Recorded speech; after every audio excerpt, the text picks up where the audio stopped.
Итгэмээргүй юм. Яг л хിവэрэ байна. Орон хүртэл 40 жилийн дараа хүртэл энэ новшин хувцсыг дахиж өмснө гэж бодсонгүй. За сайн байцгаана уу? Өнөөдөр хэдүүлээ юу ярих вэ гэхлээр өмнө нь би 2 жилийн өмнө Солонгос дахь гаж шашны урсгалын 4 сүмүүдийн тухай ярьж байсан да. JMS сүм, Mommy сүм, Baby Garden сүм. Өмнөх бичлэгээ 2023 онд цацагдсан энэхүү баримтат киноноос бэлтгэж байсан. Тэгвэл энэхүү баримтат киног хийсэн хүмүүс 2025 онд амьд үлдэгчдийн дуу хоолой гэх нэртэй 8 ангитай дахин нэг баримтат кино цацсан. Энэ нь бол ерөнхийдөө Солонгос улсад болсон том хэмжээний эмгэнэлт үйл явдлуудаас амьд үлдсэн хүмүүсийн яриагаар бүтсэн баримтат нэвтрүүлэг. Миний зүгээс энэ хэрэгүүдээс та нартай 3-ыг нь ярьж өгч тусдаа 3 бичлэг болгон хийн. Үүнд сампун их дэлгүүрийн осол, өмнө нь ярьж байсан JMS сүмийн үргэлжлэл буюу түүний дараа юу болсон талаар, тэгээд хамгийн сүүлд нь өнөөдөр яригдах ах дүүсийн гэр гих аимшигт газрын талаар ярихаар ирлээ. Нэвтрүүлгийн эхлэл хэсэгт ах дүүсийн гэрээс амьд үлдэгч гих одоогийн байдлаар шоронд хоригдож байгаа нэгэн шоронгийн хоригдол ахын талаар харуулна. Гэмт хэргийн нийт 39 бүртгэлтэй.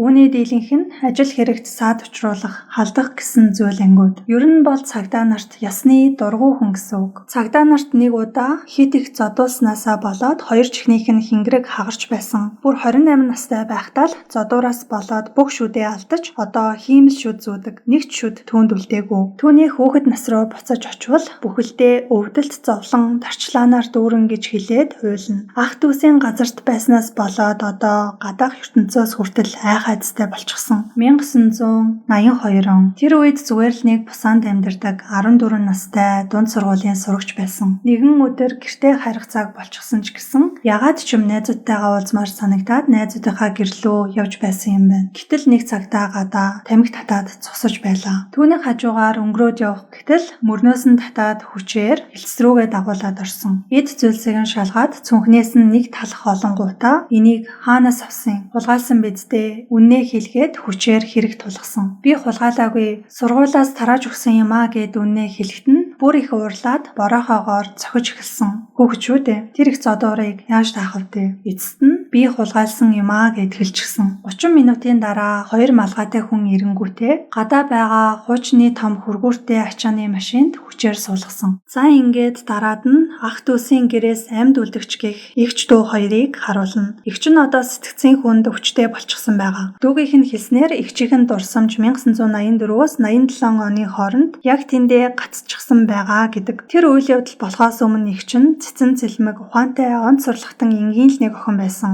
Тэр үед дүү нь 2 дугаар анги, эгч нь 4 дугаар анги байж хичээл тараад аавтайгаа харих замдаа цагдаагийн хилцээр орсон. Аав нь түр хүлээж байгаарэ. Удахгүй ирнэ гэд аавыг нь гарах үед хоёр эрэгтэй ирснээ хүчээр машинд суулгаад аваад явчихсан. Тэр суулгасан машин дээр нь бичээтэй үг нь бусаан дах тэнэмэл хүүхдүүдийг зөөвөрлөх тэрэг. Хамгийн аимшигтай нь энэ хоёр юрөөсөө тэнэмэл хүүхдүүд байгаагүй. Аавтайгаа орж ирсэн гэдгийг тэр цагтаа нь мэдэж байсан. Энэ хоёр дээр явах замдаа хүүхдүүд нэмэгдсээр буух үед нь 7-8 хүүхдүүд болчихсон байж машинаас буух үед урд нь маш том төмөр хаалга харагдсан. Хаалган дээр бичээтэй үг нь өөрийнхөө гмийг ухаарч хүмүүсийн ачийг хариул. Хаалгаар оронгууд маш их өгсөөр ийм бүтцтэй газар гэсэн үг. Нэг барилгынх нь хоёр давхарт нь гаргасан байгаа. Тэнд нь угаалгын өрөө байж бүх хувцсыг нь тайлаад хувинтай хүйтэн ус цацсан. Одоо унт гэж хэлээд өрөөнд оруулахад өрөөгөр дүүрэн төмөр орнууд. Нэг талдаа 6 ор, нийтдээ 12 ортой гэсэн үг. Хүүхдүүдийг эрэгтэй эмэгтэйгээр нь өөр хэсэг рүү ялгаж хуваасан. Ингээд эгч дүү хоёр хүчээр салах болжээ. Харин нөгөө шоронгийн хоригдол ахын хувьд тэнд очисон өдрөө маш их уйлсан. Хүүхэд маш их уйлснаасаа болоод тэгээд ядраад унтчихдаг да. Унтаж байхдаа нэг эрэгтэй хүн өөрт нь хүрхийг мэдэрсэн. Тэгээд энэ ахыг хүүхэд байхад нь тэр эрэгтэй хүн бэлгийн хүчирхийлэл үйлдсэн. Маш их хашгирч ойрлсон ч хүүхэд шүү дээ. Яаж ч чадаагүй. За тэгтэл нөгөө талд нь эгч дүү хоёр байгаа. Дүү нь жаахан ухаан ороод эргэн тойрноо хартал өөртөө цуг 70-80 хүүхэд хоригдож байсан. Хүүхдүүдийг эрэгтэй эмэгтэй гэж ялгалгүйгээр бүгдийнх нь үсийг нь хусдаг. Тэгээд бүх хүүхдэд цэнхэр өнгийн хослол өмсүүлдэг. Дүүгийнх нь яриагаар ирснээс нь 2 хоногийн дараа зургийг нь авсан. Тэр бүртгэл дээр 84, 10, 36, 18 гэсэн дугаар тэмдэглээстэй. Энэ нь 1984 оны 10 сар энэ газарт ирж байгаа 3600 18 дахь хүүхэд гэсэн үг. Харин эгчийнх нь дугаар 3617. Мянгаараа ийм их хүүхдүүд байсан болохоор одоо хүртэл гэрч нар хэдэн зуугаараа. Энэ эгчийн дугаар гэхэд 3038, 906, 3044. Хүүхдүүдийг шийтгэх үедээ газарт толгоон дээр нь тогтоодог байсан. Бүр илүү өвтгөх гэвэл ингэж зогсоолгодог. Өдөр болгон зодуулах нь хэвийн үзэгдэл болсон байв. Шоронгийн ахтай адилхан залуудаа бүх шүдээ алдчихсан дахин нэг хүнч байж л байна. Энэ ахын хувьд гэтэл одоо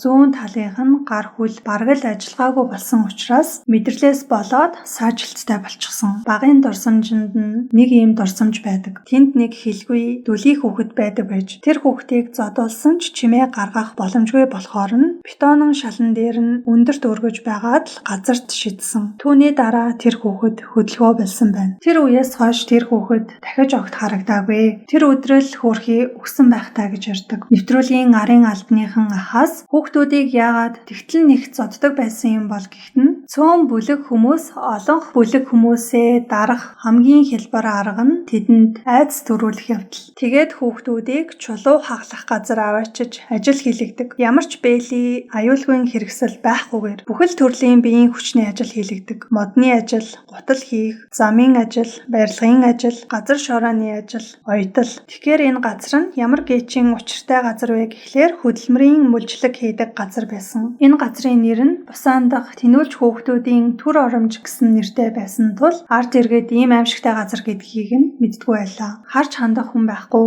тэнмэл гудамжны хүүхдүүдийг аваачиж асарж амьдрах орчныг нь бүрдүүлдэг газар байсан л гэж боддог байж. Энэ газар дотор нэг сүм байдаг. Тэнд даваа гараг бүр 1-2 цагийн номлол сонсдог. Номлолч гэжтэй тэнд юу гэж зааж сургадаг байсан бэ гэхлээр та нар бол хүн хог. Та нар ямар ч үн цэнгүй. Харин энд ирснээрээ та нар хүн болох шатандаа явж байгаа. Гадаа гарвал та нар нийгмийн шимэгч хорхой. Та нар хичээнгүү ажиллаж амьдарч яваа хүмүүст гайл болно. Та нарыг энд байлгаж байгаад улс орон баярлаж байгаа. Энэ бол манай улсын түүхийн эргэлтийн цэг. Учир нь одоо нийгэмд тэнүүлж гудамжны хэрэггүй амьтад өгөө болсон. Солонгос улсын гудамж одоо хэрэггүй амьтдаас цэвэрлэгдсэн. Тухайн үеийн Солонгос орны хувьд эдийн засгийн хувьд ноцтой хямралтай цаг үе байж орон гэргүй хүмүүс их байсан. Энд тентхийн булан тохойг нь эзэлчихдэг байж л дээ. Тиймэрхүү хүмүүсийг зохицуулах ямар ч халамжийн байгууллага тухайн үед байгаагүй юм байна. Харин тэр үед Пак Ингийн гэх хүн энэхүү байгууллагыг байгуулахаар ажил эхлүүлсэн. Хэний ч зурхилж чадаагүй ажлыг тийм зоригтойгоор эхлүүлсэн болохоор ард иргэдэд энэ хүн нь яг л баатар мэтээр үнэлүүлж байсан. 80-аад онд ах дүүсийн гэрээг сурталчилсан сурталчилгаа Солонгос улсын телевизээр нь гарахдаа Пак захирлын зүрхэнд цэнхэрдүл шатаж байна. Гэх мэтчлэн яг л баатар мэт харагддаг байсан. Энэ газарт мэдээж тэнмэл хүүхдүүд байх нь бол байгаа. Гэхдээ 95% нь эцэг ихтэй гэр оронтой хүүхдүүд байсан болж таардаг. За нөгөө эгчдүү хоёр дээрээ буцаад очие. Эгч нь жаахан байхдаа эрүүл ухаантай байсан гэсэндээ тэгээд байгаа газраа энэ газар нэг л биш байна. Дүүгээ хайж олоод хоёулаа явцгаая гэж хэлнэ. Гэвч тэгэх бүртээ харгалзагч нарт баригдаад байнга зодуулдаг байсан. Үргэлж эгч нь ирсээр байсан болохоор харгалзагч нар дүүд нь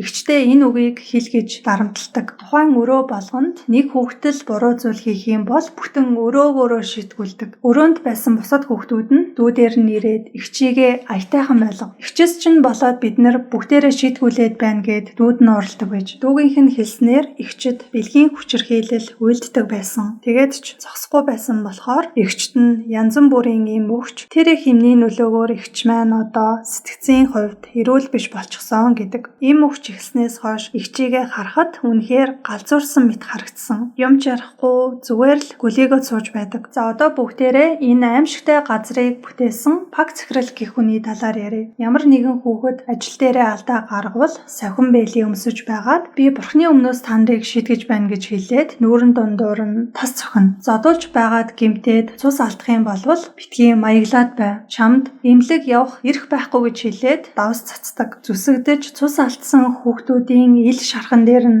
тийм их хэмжээний давс цацгаар чинь амар их өвддөг юм газтай. Сүмийн хажуугаар дээш алхаад байвал оршуулгын газар байдаг. Зодож байгаад алчхвал тэнд очиод булчхна. 1993 он орон сууц барихаар барилгын ажил явагдана. Ахан дүүсийн гэрийн яг уртлын талбай гэсэн үг. Ажилчид тэндээс ёр бусын санагдсан хэд хэдэн цогцос олсон. Бүх цогцос авсанд байгаагүй. Харин түүний оронд хүнжилт болттой хэд хэдэн цогцос олдсон. Цогцыг ухаад үзэхэд ихэвчлэн хүүхдийн цогцос байж л дээ. Бага ангиас дунд сургуулийн насны хүүхдүүд. Насанд хүрсэн хүний цогцос огт байхгүй байсан. Тиймэрхүү байдалтай 50 орчим хүүхдийн цогцос олсон байна. Гэхдээ бодит байдал дээр 657 үхэл болсон байдаг. За үүний дараа нэгэн эгчийн түүх гарнаа. Түүний хувьд өөрийгөө нүгэлтэн гэж бодсоор одоо хүртэл сэтгэлийн тамд амьдардаг. Учир нь хүүхдээ хөсөр хаясан ээж. Тухайн газар 16 наснда хүчирхийлэлд өртөөд жирэмсэн болсон. Эцэст нь хүүхдээ хүнд өрчлөлсөн байдаг. Мөн ах дүүсийн гэрт байсан хүүхдүүд ямар ч боловсрал эзэмшээгүй. Хоол иддэг гэхэд ч хэцүү. Ард иргэдийн ургацын талбай дээр очиод ургац хураалт дууссаны дараах хорчээж муудсан навчнарыг нь түүдэг. Тариалангийн талбайн эзэд болохоор талбайг нь цэвэрлэж өгч байгаад нь их л талархна. Талбайн эзэдүүд нь сонирхоод та нар энийг юунд ашиглах гэж байгаа юм бэ гэхэд нь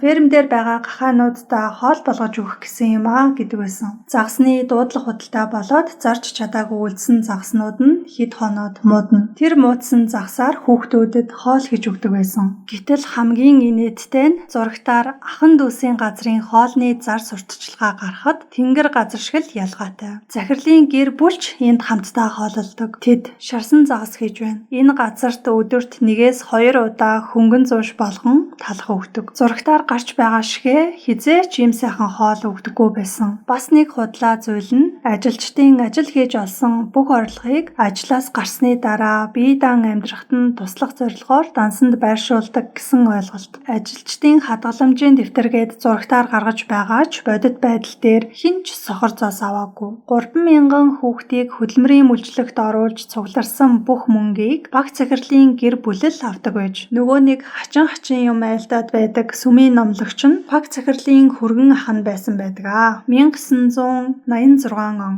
хотын албанд томилогдсон прокурор амралтын өдрөөрөө ан хийхээр гарч явахдаа ахан дүүсийн гэр нэг л хачирхалтай байгааг нь анзаарсан. Яг л нэг тийм хүмүүсийг барьж ажил хийлгэж цухтаалахгүй гэж байгаа юм шиг л ингээд шалгаж эхэлсэн байдаг. Дараа нь халамжийн төв гэх нэртэй газар нь 184 иргэнийг албадан ажилуулжээ гэх мэтчлэн олон нийтэд мэдээлэл гарсан. Ингээд ахан дүүсийн гэр лүү албан нэгжлэг хийхээр цагдаа нар очсон. Баг захирлын өрөөний сейфнээс одоогийн ханшаар хэдэн 10 тэрбум вон гарч ирсэн. Энэ бол мянган хүний хөдөлмөрийн мүлжлэг хийж олсон мөнгө. 1984 он гэхэд бүр хамгийн дээд талдаа 4355 хүнийг хорсон болох нь тогтоогджээ. Энэ газар нь 1975-аас 87 оны хооронд 12 жилийн туршид оршин тогтнож байжээ. Ах дүүсийн газарт хүүхэд хоригдох болгонд Солонгос улсын төрөөс мөнгөн дэмжлэг авдаг байсан. Тийм болохоор мөнгөний төлөө нүдээ ухаад жөхөөс буцахгүй болсон баг захирал чадах чинээгээрээ олон хүүхэд байлгахыг хүссэн.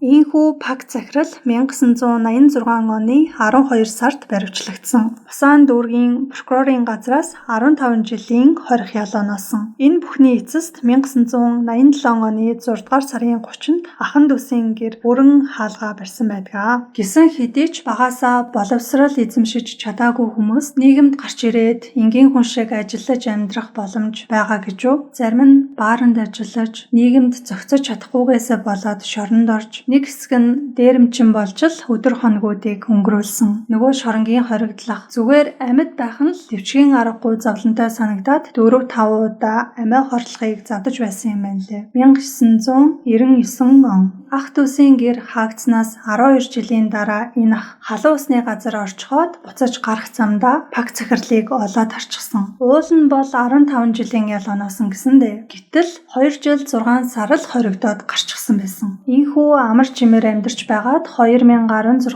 онд өөрийнхөө асрамжийн газартаа нас барсан байдаг. Харин ах дүүсийн гэрээс амьд үлдэгчид амиа хорлох, өвчин тусах гэх мэт шалтгаануудаар одоо хүртэл нас барсаар л байгаа.